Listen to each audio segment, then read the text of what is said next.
Hello Neighbour, a game about sneaking into an old creepy guy's house to discover the mysteries locked within his basement. I actually find this an interesting concept and definitely caught my attention in its early stages. A few alphas were released building on gameplay, AI and story, then in December of 2017 the full game was released on PC, Xbox One, PS4 and Nintendo Switch. And it was a buggy, cryptic, physics-defying, unpolished game. Which was a real shame as the game showed a good amount of promise. To its credit though, the AI of the Neighbour is actually quite intelligent at times if you play normally. It learns from your past paths and tries to prevent you from going in the same way each time you enter the house. And the style of the game to me is quite appealing, with its angular and cartoonish appeal.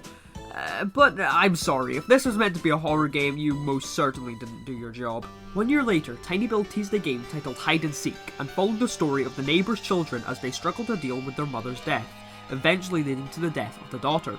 A bit like Hello Neighbour, there are sequences here that are very cryptic and would most certainly require a guide to get through, but this game is definitely far more creative than the original, along with a better story and more clear objectives. This is meant to be a more bite-sized experience, and it shows, but I can't say this game isn't fun for what it is. Then in October of 2018, a game known as Secret Neighbour was released as more of a multiplayer Hello Neighbour, where you wander around the house as the neighbourhood kids in search for keys to the neighbour's basement. However, one of the children is the neighbour in disguise and has to capture all the kids before they find their way in. I'd be lying if I told you I haven't had a good amount of fun with this game. What can I say? It feels satisfying to find keys and inch to success with your comrades. It's hilarious to scream with your friends as you get hunted down by your friend who's a little too into playing a 40-year-old menace. The mechanics are balanced and the idea is simple. This is without a doubt my favourite Hello Neighbour experience. Then, earlier this year in June, Hello Guest was announced and takes place in a theme park, where you are being hunted down by a...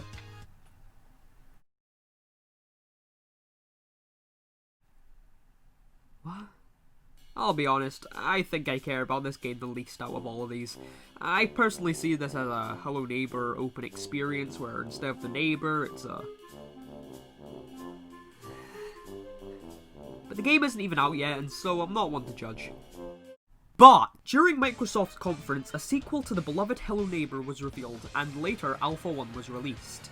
You play as a guy who aims to free the neighbour from the attic of... this thing's house.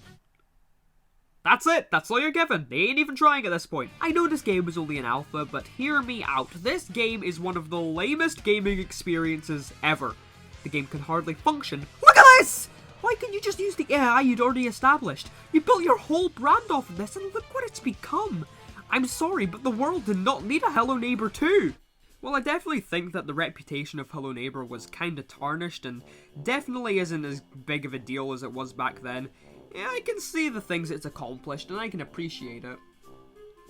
I don't really like it, however. Secret Neighbour is probably the only game I continually return back to, just because it's so dang fun. And I know this was a shorter video, but I just kind of wanted to make a little video on this. So, if you have any thoughts about the Hello Neighbour franchise, just leave them in the comments below. Remember, I'm going to be streaming on Twitch, so do that, and maybe if you like the video...